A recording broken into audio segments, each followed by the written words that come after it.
आज मेरे इस सफ़र को 4 साल पूरे कंप्लीट हो चुके हैं। माल बेचो, ग्राहक को नोचो, नए फार्मर सावधान रहें। तो मैंने अपनी जॉब से बचाकर जो पैसे मेरी सेविंग थी वो मैंने काम स्टार्ट किया था।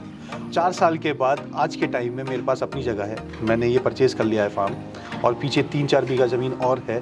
तो यही इसको आप सफलता कह सकते हैं। एज एन इंजीनियर काम किया और जॉब बहुत अच्छी चल रही थी, पैकेज भी बहुत अच्छा था। सर ये प्रॉफिट मान के चलिए, अभी जो मेरा पिछले साल का था 1 CR का टर्नओवर था, और बिना सपोर्ट के ये काम नहीं चल सकता। नमस्कार भाइयों, मैं परेश एक बार फिर से आप सभी का वेलकम करता हूं अपने YouTube channel India farming technology में। भाइयों, आज हम पहुंचे हुए एक खास वीडियो शूट करने के लिए। एक्चुअली जो फार्मर है इनका सोचना है कि ये जो माल बेको और ग्राहकों नोचो वाली जो थ्योरी है इन्होंने हमें बताई, यानी हम भी नहीं समझ पाए कि किस तरह से माल बेचो नोचो वाला जो कॉन्सेप्ट है ये है क्या। तो आज हम सर से बात करेंगे। सर, ये कॉन्सेप्ट क्या है, कैसे आपके मन में विचार आया, या आपको क्या ऐसा हुआ पास्ट में कि आपको ये थिंकिंग आई। तो पूरी बात करेंगे सर से इस टॉपिक के बारे में, क्या चीज़ है ये। नमस्कार सर। नमस्कार जी। सर, सबसे पहले आपका बहुत बहुत स्वागत है हमारे YouTube channel India farming technology में। Thank you so much. मेरा नाम अभिमन्यु गुप्ता और मैं पिगरी फार्म चलाता हूँ सन 2018 से, और करीब ऑलमोस्ट आज 4 साल हो चुके हैं। और ये जो हमारा फार्म है ये स्थित है गढ़मुक्तेश्वर में, बेस्ट पिग फार्म करके। और आज मेरे इस सफ़र को 4 साल पूरे कंप्लीट हो चुके हैं, और इसीलिए परवेश भाई आज मेरे साथ आए हैं और इस वीडियो को शूट करना चाह रहे हैं कि मेरा सफ़र कैसा रहा। ये चाहते हैं कि मैं अपने एक्सपीरियंस को साझा करूं आपके साथ। सबसे पहले मैं ये बोलना चाहूँगा, इन्होंने इस वीडियो पे आप दोस्तों देख रहे होंगे, एक टैगलाइन है कि माल बेचो, ग्राहक को नोचो। तो थोड़ी सी फ़नी लाइन है, लेकिन इस माध्यम से मैं आपको एक बहुत इम्पॉर्टेंट बात, एक मैसेज कन्वे करना चाह रहा था। जो पुराना फार्मर है उसको मतलब सिर्फ माल बेचने से होता है आज के टाइम में, और वो ये चीज़ भूल जाता है कि जो नया फार्मर है उसने कितनी जद्दोजहद से अपनी पूंजी से, जो छोटी मोटी पूंजी उसके पास है, उसने कितनी मेहनत के पैसों से नया फार्म खोलने जा रहा है वो, या नया काम करने जा रहा है। और जो पुराना फार्मर है सिर्फ उसको माल बेचकर अपनी संतुष्टि कर लेता है, अपना सेटिस्फेक्शन कर लेता है, और ये चीज़ दिमाग से निकाल देता है कि कल को इसका फार्म अगर नहीं चलता है या इसका काम रन नहीं करता है तो ये फार्म तो बर्बाद है और ये फार्मर भी बर्बाद है। तो इस लाइन के पीछे यही वजह थी कि मैं यही समझाना चाह रहा था कि थोड़ा नए फार्मर सावधान रहें, ऐसे लोगों से मिलें जिनकी व्यक्तित्व अच्छा हो, जो आपकी बात को समझ सकें और आपको इस काम में आगे ले जा सकें। अभिमन्यु जी, 4 साल की बात करें तो आपने क्या खोया, क्या पाया इस फार्म के अंदर? खोया भी बहुत कुछ है। खोने का मतलब मेरा समय लगा है। टाइम की बहुत बड़ी वैल्यू होती है, तो समय भी लगा है। लेकिन अगर मैं प्रॉफिट की बात करूं ओवरऑल 4 साल के अंदर, तो मैंने अपनी जॉब से बचाकर जो पैसे मेरी सेविंग थी वो मैंने काम स्टार्ट किया था, और 50 फीमेल से चालू किया था। और तब मैं रेंटेड फार्म पे काम करता था, और 4 साल के बाद आज के टाइम में मेरे पास अपनी जगह है। मैंने ये परचेज़ कर लिया है फार्म, और पीछे 3-4 बीघा ज़मीन और है। तो यही इसको आप सफलता कह सकते हैं। इसकी वैल्यू अगर आप नेटवर्थ लगाएंगे तो 40-50 लाख तो ये भी है ज़मीन की कॉस्ट। तो ये सब मेरा प्रॉफिट है जी। और इस काम में मैं आगे इस तरीके से बढ़ना चाह रहा हूँ अब कि फार्मिंग तो साथ साथ चलती रहेगी, और साथ साथ में जो नए फार्मर मुझसे जुड़ रहे हैं उनकी मदद करते हुए उनका माल भी हम लोग अपने थ्रू बिकवाएंगे। बात स्टार्ट होती है 2013 से, जब मैंने अपना बीटेक इंजीनियरिंग पूरी करी कंप्यूटर साइंस में, और उसके तुरंत बाद ही मैंने HCL कॉमनेट में करीब मान के चलिए 2018 तक एज एन इंजीनियर काम किया, और जॉब बहुत अच्छी चल रही थी, पैकेज भी बहुत अच्छा था। लेकिन साथ ही साथ ऐसा विकल्प दिमाग में आता था कि मैं घर पर जाऊँ वापसी, और कुछ ऐसा काम करूँ जिससे मेरा अपना भी ग्रोथ हो और मैं दूसरों की भी मदद कर सकूँ।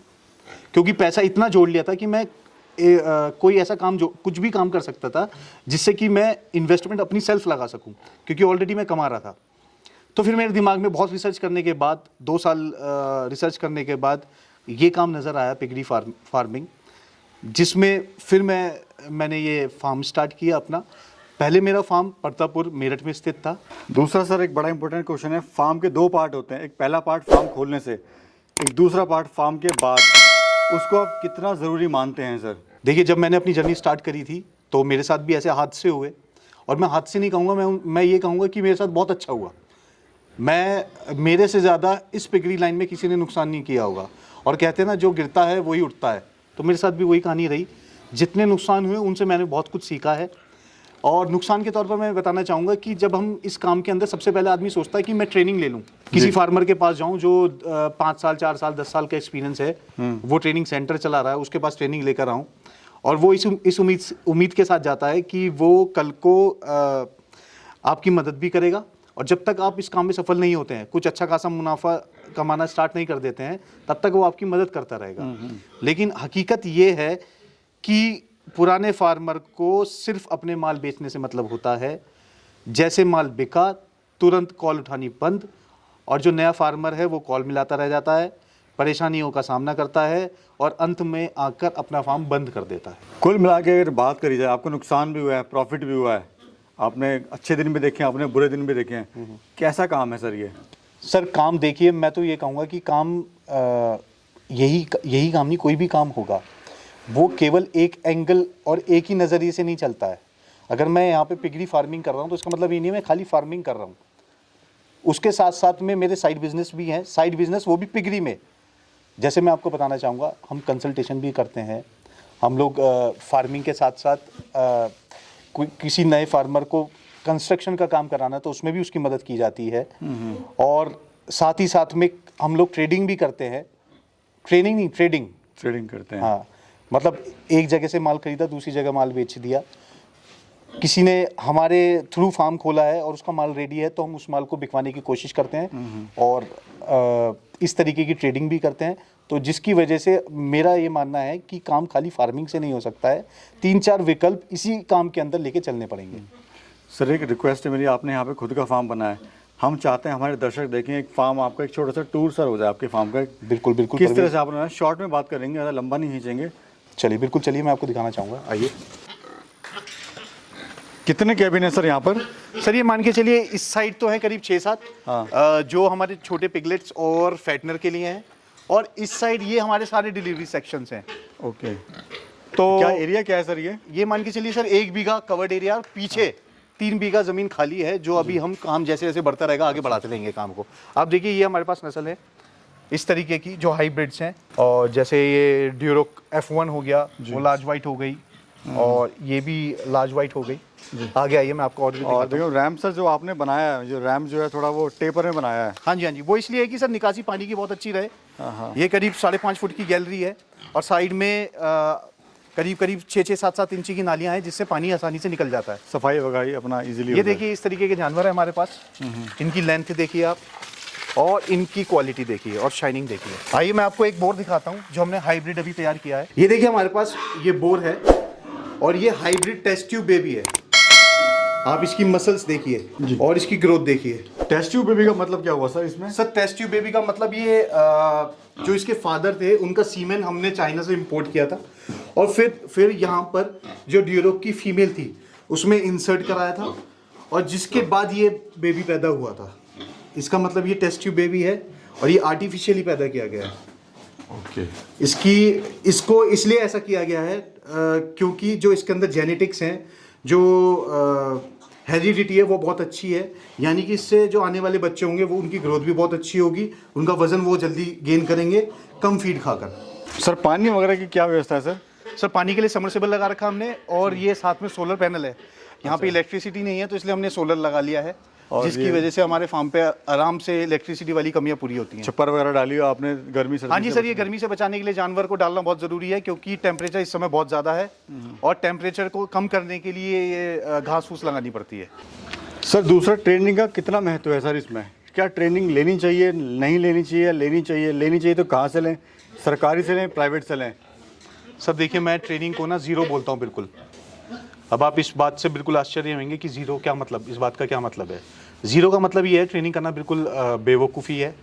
ट्रेनिंग में कुछ नहीं सिखाया जाता है, केवल दांत काटना, पूंछ काटना, दवाई पिलाना, दवाई लगाना, इंजेक्शन लगाना, ये कोई ट्रेनिंग नहीं होती है। मेरा खुद का ये मानना है कि जब तक फार्मर जो ट्रेनिंग दे रहा है या जो सिखाना चाह रहा है, उसकी मंशा ये नहीं होगी कि मैं नए फार्मर को ये सिखा पाऊँ कि इस काम को एक्चुअल में रन कैसे करना है, इसमें प्रॉफिट कैसे जनरेट करना है, तब तक वो फार्मर काबिल नहीं हो पाएगा इस काम को रन करने के लिए। तो ट्रेनिंग नाम की कोई चीज़ नहीं होती है। और चलिए आप ट्रेनिंग वाला वर्ड इस्तेमाल ही कर रहे हैं तो मैं आपको बताना चाहूँगा, और यूज़र्स को भी, जो व्यूअर्स हैं और जो देख रहे हैं इस वीडियो को, उनके लिए भी बताना चाहूँगा कि जिसको इस काम के बारे में जानकारियाँ लेनी है, मैं उसको अपना जो मेरा 4 साल का एक्सपीरियंस है, चाहे वो नेगेटिव है चाहे पॉजिटिव है, चाहे मैंने कमाया है या खोया है, वो सारी चीज़ें मैं फार्मर के साथ साझा करूँगा।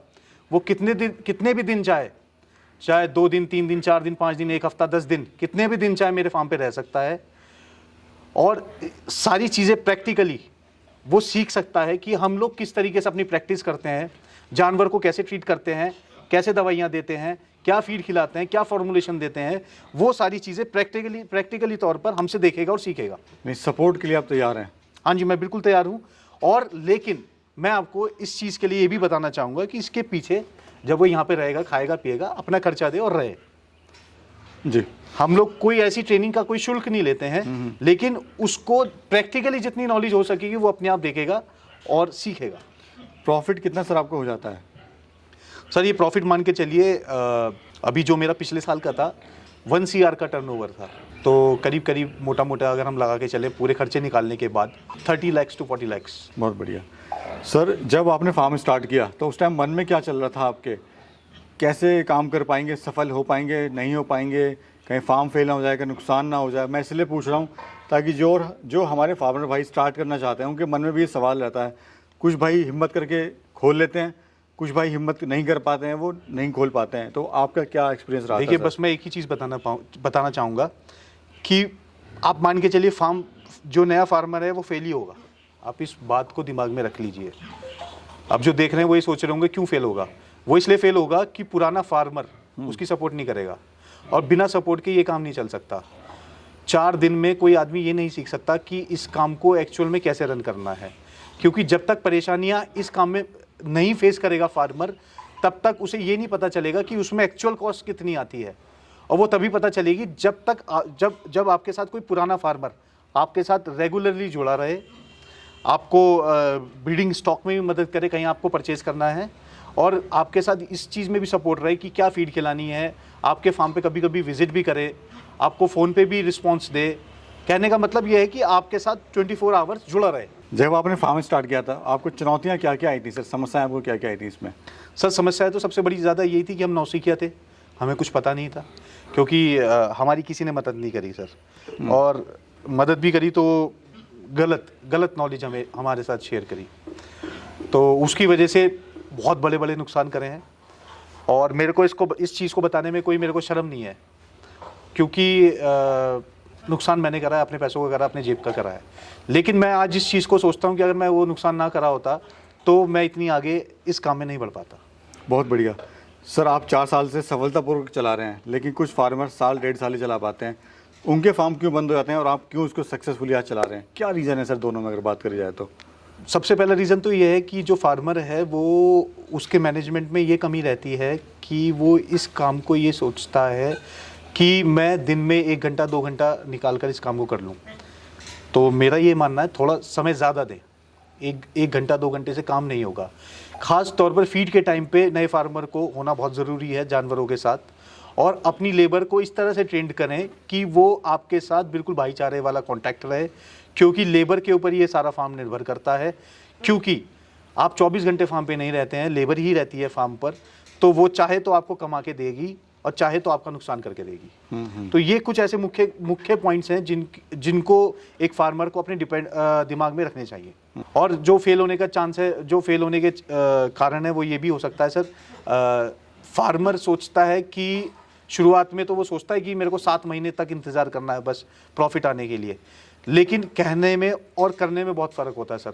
जब एक्चुअल ग्राउंड में हम लोग काम करते हैं और डेली जेब से पैसे लगे जाते हैं, और वो पैसे हज़ारों में नहीं सर लाखों में लगते हैं, जब आप अच्छे स्केल पे काम करते हैं, तो अच्छे आदमियों की कमर टूट जाती है, उसका हौसला टूट जाता है और वो काम छोड़ के घर बैठ जाता है। यानी प्लेटफॉर्म आप उनको दे रहे हो कि भाई आपको माल बेचने की टेंशन नहीं है, आप हमें सेल करो। हाँ जी, हम आपका माल खरीदेंगे। मेरी तरफ से नए फार्मर पे ये कॉन्फिडेंस जाएगा कि माल बेचने में कोई टेंशन नहीं है, सिर्फ अपने जेब का पैसा तैयार रखो और मेहनत करने के लिए तैयार अगर कोई फार्मर है मेरे साथ में तो वो भी सफल हो सकता है।